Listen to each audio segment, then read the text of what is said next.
السلام علیکم دوستو، میرا نام ہے اسیب شفقت اور آپ دیکھ رہے ہیں ہنسی ٹی وی۔ مصر کے شہر قاہرہ سے اگر ہائی روڈ شرم الشیخ کی طرف سفر کریں تو بحر احمر کے پاس ایک وسیع صحرا موجود ہے جسے صحرائے سینا کہتے ہیں۔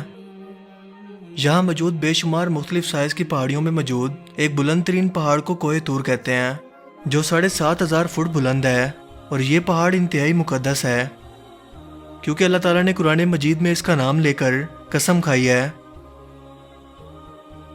1300 قبل مسیح میں جب حضرت موسیٰ علیہ السلام اپنی اہلیہ حضرت صفورہ کے ساتھ کوہ طور کے پاس سے گزرے تو اس دوران شدید سردی کا موسم تھا۔ آپ کو پہاڑ پر آگ نظر آئی، سو آپ نے اپنی اہلیہ کو رکنے کا مشورہ دیا اور فوراً آگ کی تلاش میں اس پہاڑ پر چڑھ گئے، اور یہاں آپ کو ایک جلتی ہوئی جھاڑی نظر آئی جس سے اللہ تعالیٰ نے آپ سے کلام کیا اور آپ کو نبوت عطا فرمائی۔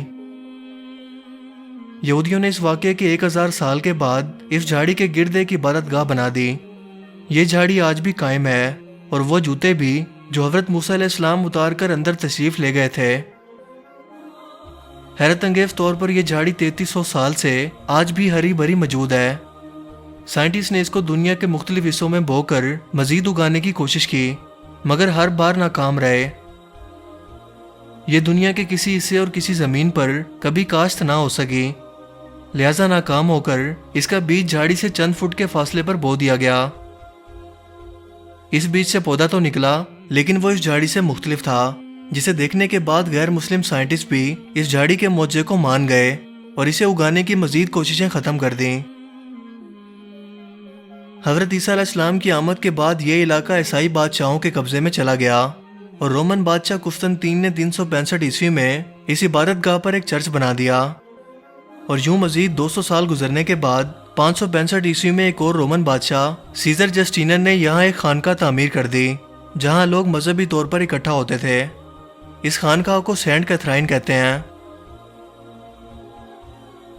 اور یہ جھاڑی آج بھی سینٹ کیتھرائن میں موجود ہے۔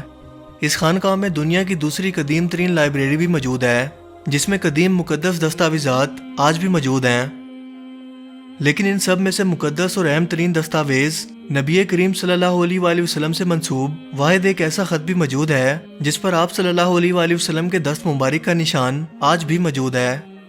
آپ صلی اللہ علیہ وآلہ وسلم نے یہ نشان لگا کر عیسائی کمیونٹی کو قیامت تک ان کے جان، مال اور ان کی عبادت گاہوں کی حفاظت کی گارنٹی دی تھی۔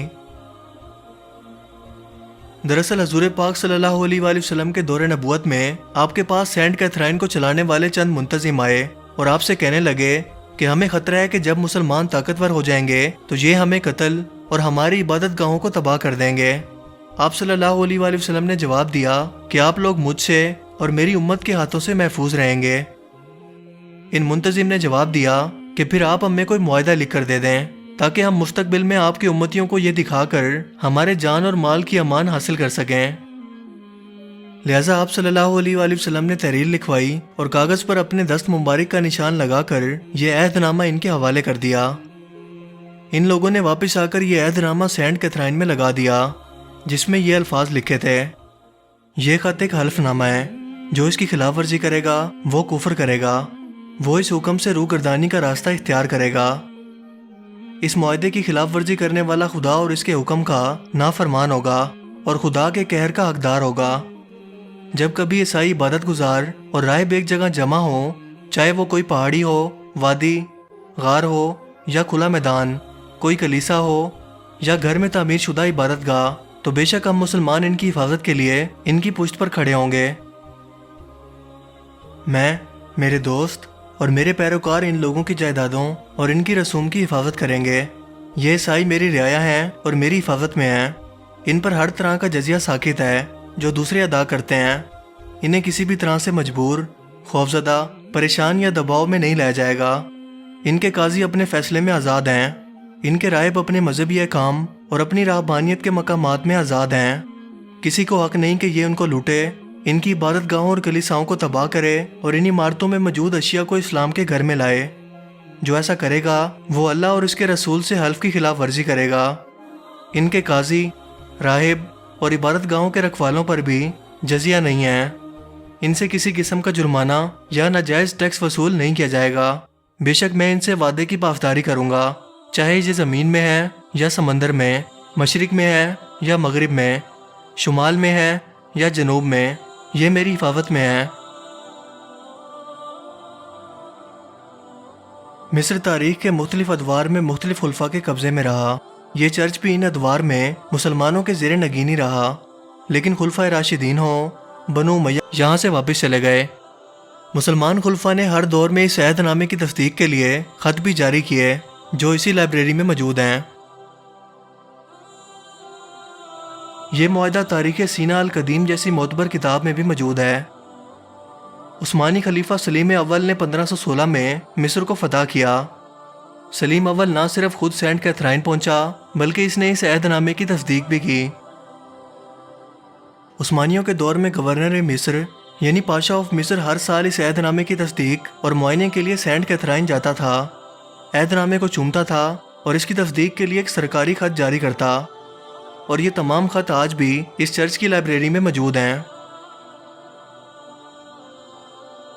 یوں سینٹ کیتھرائن اسلامی دنیا کا وہ واحد مقام ہے جو اس مقدس عہد نامے کی وجہ سے اب تک کسی مسلمان بادشاہ کے قبضے میں نہیں گیا۔